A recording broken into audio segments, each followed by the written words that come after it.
Yeah, I'm on the throne. All right. I know that Lou's last video, in a way, was funny. How he was talking about, because the guy can't track down his medical records, right? It's all available online, but he can't track it down. So he was sent to, I guess, the main hospital. I don't know if you saw his last video. And as he's trying to, I guess, track down his medical records, someone that was, getting screened in, they ask you if you've been overseas, they ask you if you have any symptoms. They're talking, obviously, the coronavirus. Apparently, a guy had all these blemishes all over his face, his arms, his body, which basically could be very possible it's monkey pox. Now, Lou's laughing.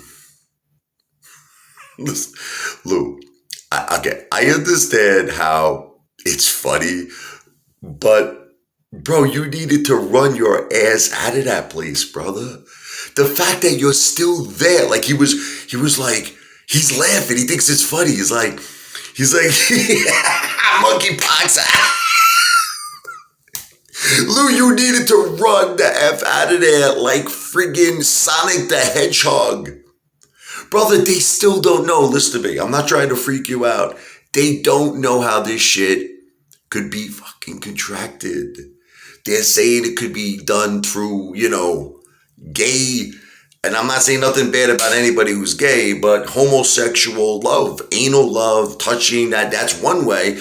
But, then it comes out that it could be through, friggin' airborne shit. We don't know. Listen, like, it's the same thing with listen, let's put it this way.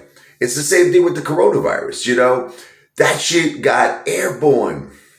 At first, that shit wasn't airborne. And then if these viruses mutate. So the fact, like, Lou, I'm assuming you had a mask on, first of all, like, because you're in a hospital. He probably had a mask. I'm hoping you had a mask on. But you need to run See, this is how you know someone like Lou has got brain damage. You understand what I'm trying to say to you? Because what rational person, right? If you're actually standing right next to someone that has a very large percentage of having monkeypox, who in their right mind, right, is still gonna stand next to the dude? He's still standing next to him, laughing like it's funny, like it's I can't. Lou, you might have much. Bro, we don't know how this stuff is transmitted. You don't know. Listen, it was the same thing with the coronavirus.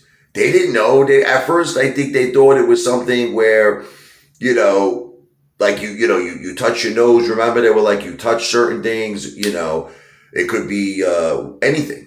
It could have been at certain points, people were even scared to touch anything in the supermarket because someone could like wipe their nose, right? Touch like a freaking a jar of peanut butter. Next thing you know, you touch the peanut butter. Oh, I want some peanut butter tonight. Next thing you know, then you touch your freaking nose and you got the coronavirus, right? So Lou, it's like, think about this. You don't know what this guy touched. Like it could be as simple as a pen. Think about this. This dude who had monkeypox could have been scratching his neck, rubbing his face, right? Grabs the pen because he might have to fill out some whatever forms. Lou touches the pen. Like, brother, look, if I was in that position, can I tell you what I would do? First of all, I'd run the F out of there. That's number one. I'd run out of there like Sonic the Hedgehog. I would go immediately to some somewhere very far away from that place. I would just go to a restroom where I would probably strip nude in the restroom and clean my whole freaking body. Nah, that's just me. I would just panic. I'd probably get some peroxide. I'd go into like a CVS. I pour that shit all over me. I'd start bathing in peroxide. But Lou, it's like you stay there. And he's laughing. Monkey Pox. It's like, Lou, you needed to get out of there, brother. Knowing Lou, the dude was touching everything there. Lou was probably touching a man. I'm talking pens. Lou was probably like, hey, he was like, hey, how you doing, buddy? God only knows what this guy, Lou, brain damage, man. Brain damage.